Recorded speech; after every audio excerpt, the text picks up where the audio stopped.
అప్పుల బాధలు వెంటాడుతున్నాయా? అయితే 6 JVR వారి జాతిరత్నాలు ధరించండి. వెల్కమ్ బ్యాక్ టు మనం టీవీ. నేను మీ పవన్ బెస్వాడ. అతి దారుణమైన ఘటన సోషల్ మీడియా ప్రేమ కోసం. అసలు దీని ప్రేమ అని కూడా అనాలో లేదు, నాకు అర్థం కావట్లేదు. ఎందుకంటే 10th క్లాస్ చదివే ఒక అమ్మాయి, ఇంటర్ చదివే ఒక పిల్లగాడు, వాళ్ళిద్దరు సరిపోక ఆ పిల్లగాని తమ్ముడు, వీళ్ళిద్దరు ముగ్గురు కలిసి ఆ తల్లిని, అంటే ఆ అమ్మాయి వాళ్ళ తల్లిని చున్నీతో బిగించి చంపారు. చున్నీతో బిగించి చంపేటప్పుడు ఆమె కదులుతూ ఉంటే సుత్తితో మోది చంపేశారు. సోషల్ మీడియా ప్రేమ కోసం. ఇన్స్టాగ్రామ్లో 6 నెలల క్రితం పరిచయమైన శివ అనే అబ్బాయి కోసం ఆ అమ్మాయి తేజస్విని వాళ్ళ కన్న తల్లిని బలి తీసుకుంది. ఈ రోజున ఎవరిని నిందించాలో తెలియని పరిస్థితి ఇది. అంటే మైనర్ బాలిక, మైనర్ బాలుడు, వీళ్ళకి ఆ అట్రాక్షన్ ఉండొచ్చు మేబీ, కానీ ఇది వాళ్ళిద్దరికి మధ్యలో ఆ ఎఫెక్షన్ కోసం అడ్డొస్తుందని, కన్న తల్లినే చంపేదాకా పోతుందని ఎవరు ఊహించగలుగుతారు? ఈరోజు ఆమె సట్ల అంజలి గారు, ఆమె ఒక నంది అవార్డు గ్రహీత, తెలంగాణ ఉద్యమ గాయకురాలు. ఆమె తన కూతుర్ని అల్లారు ముద్దుగా పెంచుకుంది, 10th క్లాస్ వరకు చదివించింది. ఇంకా భవిష్యత్తు ఆమె చదువు కోసం ఆమె ప్లాన్ చేసుకుంటూ ఉంది. ఈ లోపలనే సోషల్ మీడియా, సరే కూతురు అడిగింది కదా అని ఫోన్ కొనిచ్చింది. ఫోన్లో సోషల్ మీడియా, ఇన్స్టాగ్రామ్ అకౌంట్లు తన కూతురు వాడుతుంటే సంతోషపడింది. కానీ ఇలాంటి ఒక అబ్బాయితో చాటింగులు చేస్తుంది. ఈ చాటింగ్లు ప్రేమగా మారతాయి. ఆ చిన్నతనంలో ప్రేమ అనేది తెలియని ఏజ్లో కూడా వాళ్ళిద్దరూ ఇలా అట్రాక్షన్కి గురవుతారు. వాళ్ళిద్దరు అట్రాక్షన్ అంటే ఆ ప్రేమగా అనుకునే వాళ్ళిద్దరిది తనకి మరణం దాకా వస్తుందని చెప్పి తను ఊహించలేకపోయింది. సో ఇప్పుడు ఎవరిని నిందించాలో తెలియని పరిస్థితి. ప్రస్తుతానికి ఇన్వెస్టిగేషన్ జరుగుతూ ఉంది దీనిపైన పూర్తి డీటెయిల్స్ తీసుకుందాం. అసలు ఏం జరిగింది, పిన్ టు పిన్ మనకు అప్డేట్స్ ఇస్తారు. టీఆర్టీవీ తిరుపతి మనతో పాటు ఉన్నారు. నమస్తే తిరుపతి. నమస్తే పవన్. అత్యంత దారుణమైన ఘటన. ఇందాక నేను చెప్పినట్టు దీన్ని ప్రేమగా అని కూడా అనలేం మనం. సట్ల అంజలి, జీడిమెట్ల వాసురాలు, ఆమె కూతురు తేజస్విని. అప్పటి వరకు బాగానే ఉంది, కానీ ఒక ఫోన్ వచ్చింది. ఆ ఫోన్లో సోషల్ మీడియా వచ్చింది, ఒక ఇన్స్టాగ్రామ్ వచ్చింది. జీవితాలను సర్వనాశనం చేసింది ఒక్కది కాదు, వీరిద్దరు అట్రాక్షన్, వీళ్ళిద్దరు జీవితాలు పోయినాయి. వీడు వాళ్ళ తమ్ముని పట్టుకొచ్చిండు, యశ్వంత్ అనేటువంటి, వాడి జీవితం పోయింది. ఒక పక్క ఒక ప్రాణం కూడా బలైపోయింది. సో ఎవరిని నిందించాలి, ఏంటి అసలు ఈ ఇన్సిడెంట్ సంబంధించిన పూర్తి డీటెయిల్స్? సో అంజలి ఆమె తెలంగాణ గాయకురాలు, ఉద్యమంలో కూడా ఉన్నటువంటి వ్యక్తి. సో ఆమె అనేకమైనటువంటి పాటలు పాడింది, ఆమెకు నంది అవార్డు కూడా వచ్చింది. చాలా అద్భుతంగా పాడేటటువంటి వ్యక్తి. సో ఆమెకంటూ ఒక సపరేట్ మంచి పేరుంది. సో వాళ్ళ కూతురు మీరు చెప్పినట్టు తేజస్విని అనే అమ్మాయి, ఆమె 10th క్లాస్ అవుతుంది ప్రముఖ స్కూల్లో. ఆ అమ్మాయికి 6 months బ్యాక్, అంటే దాదాపు ఒక 7-8 months బ్యాక్ వాళ్ళ అమ్మ ఫోన్ కొనిచ్చింది. ఆమె ఊరికే ఫోన్ కావాలని మారం చేస్తుంటే వాళ్ళ అమ్మ చాలా సార్లు చెప్పిందట, ఈ ఏజ్ లో ఇంకా 10వ తరగతి కూడా కాలే, వద్దు ఫోన్ అని చెప్పగానే, సో వాళ్ళ అమ్మ సరేగా ఫోను నాకు కూడా ఉంటుంది, ఆమెకు కూడా ఉంటుంది కదా అని ఫోన్ కొనిచ్చింది. సో ఆ ఫోన్లో ఇన్స్టాగ్రామ్ అనేది చాలా కామన్ అయిపోయింది అందరికి. చిన్నపిల్లలు కూడా ఇన్స్టా వాడుతారు, స్క్రోల్ చేస్తారు. అదే ఇప్పుడు అసలు ఆన్లైన్ 2-3 years అబ్బాయి కూడా, మా కొడుకు ఏడుస్తుండు కదా, వాడు ఏడుపు కొంత కూల్ కావాలని చెప్పి అమ్మాయి ఏం చేస్తుంది, ఫోన్ ఇస్తుంది. ఆ ఫోన్ లో వాడు స్క్రోల్ చేస్తా ఉన్నాడు, అడిక్ట్ అయిపోతా ఉన్నాడు ఫోన్ కి. అంటే చిన్న పిల్లలు కూడా ఇప్పుడు ఫోన్లు వాడేటటువంటి పరిస్థితి వచ్చింది. సోషల్ మీడియా అనేది తన అడిక్షన్ అయిపోయింది. ఈ అమ్మాయి కూడా ఇన్స్టాగ్రామ్, ఆమె 6 months బ్యాక్ ఇన్స్టాగ్రామ్ లో ఏదో స్క్రోల్ చేస్తుంటే ఈ పోరోని వీడియో వచ్చిందట. తర్వాత ఈ అబ్బాయిలు కూడా ఏం చేస్తారు, మెసేజ్ చేస్తూ ఉంటారు కదా కామన్ గా, అమ్మాయి మీరు సూపర్ అండి, మీరు ఎక్సలెంట్ అండి అని చెప్పి, చాలా కామన్ పాయింట్ కదా ఇప్పుడు ఉన్నటువంటి జనరేషన్ లో, అంతా కామన్ అయిపోయింది. వాడు మెసేజ్ చేసేసరికి ఈ అమ్మాయి కూడా రిప్లై బ్యాక్ ఇవ్వడం, హాయ్ హలో అని చెప్పి పెట్టడం. ఆ అబ్బాయిది నల్గొండ అబ్బాయిది, ఈ అమ్మాయిది ఇక్కడ జీడిమెట్లలో ఉంటారు వీళ్ళు. ఆ అబ్బాయి మెసేజ్ చేయడం, ఈ అమ్మాయి మెసేజ్ చేయడం 6 months నుండి కంటిన్యూ అవుతున్నది. తర్వాత ఫోన్ నెంబర్లు తీసుకున్నారట, ఈ అమ్మాయి ఫోన్ నెంబర్ ఇచ్చిందట, ఆ అబ్బాయి ఫోన్ నెంబర్ ఇచ్చిరట. ఈ అమ్మాయి ఒక 2-3 months బ్యాక్ ఆ అబ్బాయిని హైదరాబాద్కు పిలిపించుకుంది. ఆ అబ్బాయి కూడా వచ్చిండు, వీళ్ళు మాట్లాడుకునేది మంచిగానే ఉండేది. ఆ అబ్బాయి వచ్చేది పోయేది నల్గొండ నుండి, వీళ్ళు మంచిగానే కలిసి ఉండేది. ఒక రోజు ఈ అమ్మాయి కనబడకుండా పోయింది. ఈ అమ్మాయి ఎక్కడుందో తెలియదు. ఈ అమ్మాయి కనబడకుండా పోతే వీళ్ళ అమ్మాయి ఏం చేసింది, కంప్లైంట్ ఇచ్చింది పోలీస్ స్టేషన్ లో, జీడిమెట్ల పోలీస్ స్టేషన్ లో కంప్లైంట్ ఇచ్చింది. కంప్లైంట్ ఇచ్చిన రోజే, ఈమె పొద్దున కంప్లైంట్ ఇచ్చింది, అదే రోజు సాయంత్రం పోలీసులు అమ్మాయిని అప్పచెప్పారు. అమ్మాయి అబ్బాయితోనే వెళ్ళిపోయింది. ఇమీడియట్లీ ఫోన్ ట్రేస్ చేసి ఇంకోటి పోలీసులు అమ్మాయిని తీసుకొచ్చినారు, వాళ్ళ అమ్మకి అప్పచెప్పినారు. ఇగో అమ్మ మీ కూతుర్ని మీ చేతిలో పెడుతున్నామని చెప్పి పోలీసులు అమ్మాయికి కొంత కౌన్సిలింగ్ ఇచ్చి, కరెక్ట్ కాదు, మీ అమ్మ కష్టపడుతుంది, మీ అమ్మ చెప్పినట్టు వినండి, మంచిగా చదువుకోండి, మీరు 10th క్లాసే కదా చదివేది, మైనర్ కదా, వద్దమ్మా అని చెప్పి పోలీసులు కూడా హెచ్చరించినారు. అట్లనే కొంత పోలీసులు కూడా వాళ్ళ వర్షంలో చెప్పినారు, వద్దు ఇబ్బంది పడుతావు, ఇది లవ్ కాదు, ఇది ఒక ట్రాష్, ఇది లవ్ కాదు, అట్రాక్షన్ మాత్రమే, ఈ ఏజ్ లో లవ్ అనేది ఉండదు. ఇంకోటి ఏంది, మన ఏజ్ లో కూడా మనం కూడా అసలు లవ్ అనేది పెద్ద ట్రాష్ అనుకుంటాం, ట్రాష్ అది, లవ్ గివ్ అనేది ట్రాష్, అది అందరికి తెలిసినటువంటి విషయమే. ప్రేమ అనేది వేరే, ట్రాష్ అనేది వేరే. ఇప్పుడున్న ఈ జనరేషన్ లో ఈ చిన్న జనరేషన్ ఏంటంటే లవ్ అంటే ఓ మొత్తం ప్రేమ, ఇస్కు, మొత్తం దిల్లు, ఓ పెద్ద స్టోరీ. అట్లా ఈ అమ్మాయి కలిసే ఉంది, బానే ఉంది, తర్వాత వెళ్ళిపోయింది. తర్వాత పోలీసులు కూడా హెచ్చరించినారు.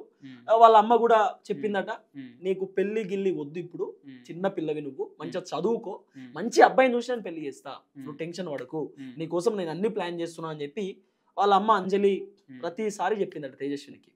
తేజస్విని వినొచ్చు కదా, వాళ్ళ అమ్మతో రోజు పంచాయతీ, మమ్మల్ని ఇద్దరు విడగొట్టినావు, నువ్వు చేయబట్టే మేము విడిపోయినావు, చాలా మంచోడు, చాలా మంచి పర్సన్, నన్ను మంచిగా చూసుకుంటాడు అని చెప్పి రోజు పంచాయతీ. వాళ్ళ అమ్మ కూడా అయ్యాం కన్న బిడ్డ పంచాయతీ పెడుతున్నా, ఏం పెడుతున్నా, కన్నతల్లే కదా, రోజు ఆమె భరిస్తూ ఉండడం అంత బానే ఉంది. ఓ రోజు చెప్పిందట, నువ్వు స్కూల్కి వెళ్ళాల్సి, స్కూల్ పోతలేదట ఆమె, నువ్వు స్కూల్కి వెళ్ళాల్సిందే, నువ్వు ఇంటికాడ ఉంటే కుదరదు, ఊకే ఫోన్ పట్టుకొని ఉంటే నడవది, స్కూల్ పో, 10వ తరగతి నువ్వు పాస్ కావాలని చెప్పి స్కూల్ పంపిస్తుంటే, ఈ అమ్మాయి నిన్న రాత్రి శివ అనే పోరుని ఫోన్ చేసింది. శివ అంటే గీడే, ఈ పోరును 17 సంవత్సరాలు, ఆడు మేజర్ కూడా కాదు, ఆడు చిన్న పిల్లోడే, ఇంటర్మీడియట్ చదువుతా ఉన్నాడు. ఇది ఇంటర్మీడియట్, వాళ్ళ తమ్ముడు 10th క్లాస్ అట. అయితే వీళ్ళు 10th or 9th వాళ్ళ తమ్ముడు పట్టుకొని వచ్చారు. ఇంటర్మీడియట్ వాడు 9th క్లాస్ 10th చిన్న పిల్లోడు. అయితే ఇద్దరు మైనర్సే, మేజర్స్ ఏం కాదు. ఇక్కడ ఏం జరిగింది, ఫోన్ చేసిన అమ్మని చెప్పింది శివకి. శివ నల్గొండ నుండి వచ్చిండు. వచ్చిన తర్వాత ఓ ప్రీ ప్లాన్డ్, ఈ అమ్మాయి మన ప్రేమకి మా అమ్మ అడ్డొస్తుంది, మా అమ్మని మనం కథం చేసేద్దాము, మనం చంపేద్దాము, మా అమ్మ ఉంటే మనం కలిసి ఉండలేము, మనం కష్టం అవుతుంది అని చెప్పగానే ఈ పోరుడు ఏం చేసిండు, మరి ఇబ్బంది అవుతుంది కదా, అట్లయితే అది ప్రేమలో ఉన్నప్పుడు అదో కథ ఎట్లుంటది, మళ్ళీ మైనర్స్, అదే చెప్తున్నా, మైనర్స్ వాళ్ళకేం తెలియదు, ఏదో అట్రాక్షన్ కొద్దీ, నువ్వు నాకు ఉండాలి, నేను నీకు ఉండాలనే అట్రాక్షన్ కొద్దీ ఏదైనా చంపేద్దాం అనేటటువంటి ఒక ఆలోచనకు వచ్చి ఈ అబ్బాయి వాళ్ళ తమ్ముని తీసుకొచ్చి ముగ్గురు కలిసి వాళ్ళ అమ్మ పడుకోగానే 7:30కు పోయి చూసి, వాళ్ళ అమ్మ ఇట్లా నిద్రపోతున్న సమయంలో చున్నీ, ఈ అమ్మాయికి చున్నీ ఉంటది కదా, ఆ చున్నీతో, ఇక్కడ చున్నీ కనబడుతుంది మీకు, అంజలి గారికి కూడా పాపం చున్నీ ఉంది, ఆ చున్నీతో మెడకి ఇట్లా కట్టేసి ఇట్లా గట్టిగా పట్టుకొని, ఇటు వీళ్ళిద్దరు తమ్ముళ్ళు, తర్వాత ఇటు ఈ అమ్మాయి పట్టుకొని గట్టిగా ఊపిరి ఆడనటువంటి పరిస్థితులలో ఆమెని చంపేసే ప్రయత్నం చేసినారు. ఆ ప్రయత్నంలో ఆమె కదులుతుంది. ఒక అర్ధగంట తర్వాత ఇట్లా ఒక 10 నిమిషాలు పట్టుకున్నారు, ఊపిరి ఆగిపోయింది, చనిపోయిందని వీళ్ళని నిర్ధారణకు వచ్చినారు. కానీ ఒక 10 నిమిషాల తర్వాత కదులుతుంది, ఊపిరిలోకి వస్తుంది. ఈ అమ్మాయి ఆ శివగాడ వెళ్ళిపోతుండు, ఆ శివ వెళ్ళిపోతున్నాడట. వెళ్ళిపోతున్న నేపథ్యంలో ఈ అమ్మాయికి డౌట్ వచ్చి కదులుతుందని చెప్పి మళ్ళీ కాల్ చేసిందట ఈ శివకి. ఇటు మళ్ళీ వచ్చింది, మళ్ళీ వచ్చి ఇక మా అమ్మ చనిపోలేదు, ఆమె బతుకుతే మాత్రం మన మీద కేసు అవుతుంది, మనల్ని ఇబ్బంది పెడుతుంది, మళ్ళీ మనం ఉండలేము, నువ్వు రా అని చెప్పి అమ్మాయి కాల్ చేయగానే మళ్ళీ వచ్చిందట. మళ్ళీ వచ్చి వాళ్ళ ఇంట్లో సుత్య ఉంటది కదా, సుత్య తీసుకొని తల మీద గుట్టి చంపేసాడు. చాలా దారుణమైన ఘటన పవన్, చాలా బాధాకరమైనటువంటి ఘటన. అమ్మాయికి అట్లీస్ట్ మా అమ్మ నన్ను కన్నది, పెంచింది, మా అమ్మ నన్ను బాగోగులు చూసుకున్నది, చిన్నప్పటి నుండి మా అమ్మ కష్టపడ్డది, ఏం గుర్తుకు రాలే. ఆ ఏజ్ లో ఆమెకి ఏం అర్థం కాలేదు. ఆమెకి ఏంది, ప్రేమ ప్రేమ ప్రేమ అనే మయంలో పడిపోయింది అమ్మాయి, ఒక అట్రాక్షన్ లో పడిపోయింది అమ్మాయి. ఏం చేయాలో అర్థం కాని సిచ్యువేషన్ లోకి వచ్చేసింది అమ్మాయి.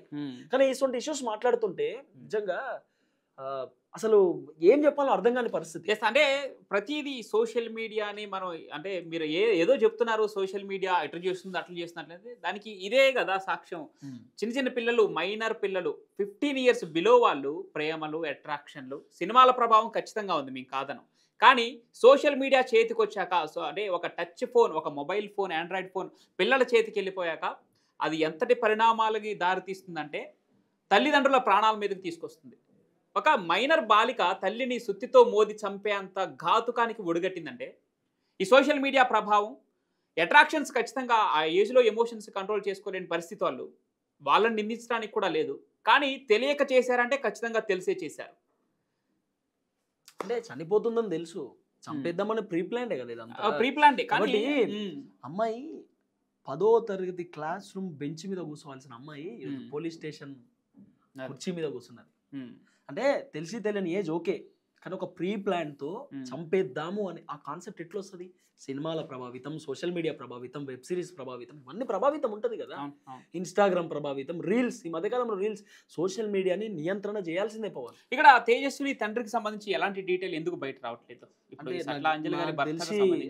భర్త మరి ఇప్పటిదాకా డీటెయిల్స్ రాలేదు కాబట్టి మొత్తానికి అంటే తేజస్విని తండ్రికి సంబంధించి ప్రెసెంట్ గా మీడియాలో కూడా ఎక్కడ డీటెయిల్స్ అయితే బయటికి రావట్లేదు. మరి ఈ అంజలి గారు మాత్రం ఉద్యమ గాయకురాలుగా ఒక నంది అవార్డుని కూడా తీసుకున్నారు, ఉత్తమ గాయకురాలుగా 2023లో తీసుకున్నారు. ఏదైనా అత్యంత బాధాకరం ఈ తేజస్విని తన ప్రియుడని అనుకునేటువంటి లవర్ కోసం 10వ తరగతి అమ్మాయి కన్న తల్లిని చంపేసిందంటే అసలు ఇది మాట్లాడుతుంటే మాకే చాలా బాధ అనిపిస్తుంది. ఇంత ఘోరంగా ఉంటది ఆ పరిస్థితి. సోషల్ మీడియా నియంత్రణ చేయాల్సింది. రాష్ట్ర ప్రభుత్వం ఖచ్చితంగా చర్యలు తీసుకోవాలి. అరే వాడు ఇన్స్టాగ్రామ్ లో ఒక్కొక్కడు ఏం బూతులు, మరి చిన్న పిల్లలు కూడా చూస్తారనే మినిమం కామన్ సెన్స్ లేకుండా వ్యూవర్షిప్ కోసం షేర్లు వస్తున్నాయి, లైక్లు వస్తున్నాయి, ఫాలోయింగ్ కోసం మామూలు బూతులు తిట్టట్లేదు. ఒక్కొక్క అమ్మాయి అయితే చెప్తే అసలు నాకు నిజంగా పరమ రోత్ అనిపిస్తుంది. పొట్టి పొట్టి బట్టలు వేసుకొని బూతులు తిట్టుకుంటా ఏం నేర్పిస్తారు ఇంట్లో? తల్లిదండ్రులు ఏం చూస్తున్నారు? తల్లిదండ్రులు పిల్లలతో మాట్లాడాలి, కూర్చోబెట్టి మాట్లాడాలి వాళ్ళతోటి. వాళ్ళని మీ అదుపులో పెట్టుకోవాలి, లేకపోతే ఇట్లనే ఉంటది. ఇన్స్టాగ్రామ్ లో మా బిడ్డ మంచి మంచి వీడియోలు అట్లా కూడా ఇప్పుడు ఫోన్ చేయకపోతే, ఫోన్ కొనియకపోతే, లేదంటే బైక్ కొనియకపోతే ఇట్లా ఆత్మహత్య చేసుకునే BMW కార్ కావాలని చెప్పి జగిత్యాల్లో BMW కార్ కావాలని చెప్పి చెప్పిండట వాళ్ళ నాన్నకి. వాళ్ళ నాన్న కొనియలేకపోయాడు. షిఫ్ట్ షోరూమ్ కు తీసుకోపోయిందట. నేను BMW అంటే నువ్వు షిఫ్ట్ షోరూమ్ తీసుకొచ్చినవి అని చెప్పి మనస్తాపానికి గురైపోయి ఇంటికాడికి పోయి పురుగుల మంది అయితే చచ్చిపోయింది అబ్బాయి. తల్లిదండ్రుల భయం కూడా అదే, అంటే వీడికి ఫోన్ చేయకపోతే వీడు ఎక్కడ చచ్చిపోతాడేమో, ఆత్మహత్య చేసేసాడు, నా కొడుకు నా కొడుకు కాకుండా నా కూతురు నాకు. తల్లిదండ్రుల బాధేమో అట్లా, ఈ పిల్లల బాధేమో ఇట్లా. అంటే పిల్లలకి ఒక చిన్న చులకన భావం, అది ఆ లీనియన్స్ ఎక్కువైపోయింది. ఎలా అంటే నా తల్లిదండ్రులు దీని మీద అలిగితే నాకు ఫోన్ కొనిచ్చేస్తారు, లేకపోతే నేను చదవనంటే నాకు. ఇంకోటి ఏంటంటే పవన్ దగ్గర ఐఫోన్ ఉంది, నా దగ్గర ఉండాలి. పవన్ దగ్గర బైక్ ఉంది, నాకు ఉండాలి. పవన్ దగ్గర కారు ఉంది, నాకు ఉండాలి. ఇది మొత్తం social media Pavan. Social media వల్లనే ఇదంతా. సోషల్ మీడియా నియంత్రించాల్సిందే. ఇప్పుడు పేరెంటల్ కంట్రోల్ పెట్టారు, కానీ అది 5 years బిలో ఉన్న పిల్లలకి మాత్రమే ఇప్పుడు అది కొంత యూజ్ అవుతుంది. కానీ దీన్ని అంటే సోషల్ మీడియా అకౌంట్స్ క్రియేట్ చేసుకునేటప్పుడు ఒక ఏజ్ అంటే 18 years ఓట్ కార్డ్ ఎలా అయితే పెట్టారో దానికి అలాంటి కొన్ని రెస్ట్రిక్షన్స్ పెడితే తప్పితే ఇలాంటి ఘాతుకాలు ఆపలేని పరిస్థితి నెలకొంది. సో చూడాలి. మొత్తానికి ఇన్సిడెంట్కి సంబంధించి ఇన్వెస్టిగేషన్ స్టార్ట్ చేశారు. ఇప్పటికే డీజీపీ స్థాయిలో కూడా దీన్ని ఇన్వెస్టిగేషన్ చేస్తారు. 7:30కి ఈ ఘటన జరిగింది. 11ంటికి పోలీసులకు ఇన్ఫర్మేషన్ పోయింది. 11 గంటలకు పోలీసులు ఎఫ్ఐఆర్ నమోదు చేసారు. 3 అదుపులోకి తీసుకున్నారు. 3 ఆల్రెడీ పోలీస్ స్టేషన్ లో ఉన్నారు. సో 3కి మంచి ట్రీట్మెంట్ ఇచ్చారట. ట్రీట్మెంట్ అంటే మంచిగా కౌన్సిలింగ్ ఇచ్చారు. ఏం జరిగింది ఏందని ఇన్వెస్టిగేషన్ తీసి తెలుసుకున్నారు. ప్రీ ప్లాన్ మొత్తం బయటపడ్డది. సో ఇది చూడాలి మరి ఇంకా ఈ దర్యాప్తులో ఇంకెలాంటి నిజాలు బయటకు వస్తాయో, వాళ్ళు ఏ విధంగా చంపారు ఏంటనేది ఇప్పుడు ఒకసారి తలుచుకుంటేనే చాలా బాధాకరంగా ఉంది. దారుణం కూడా. చూడాలి మరి ఇన్వెస్టిగేషన్ ఇంకేం తెలియదు. చూద్దాం ఏం జరగబోతుంది.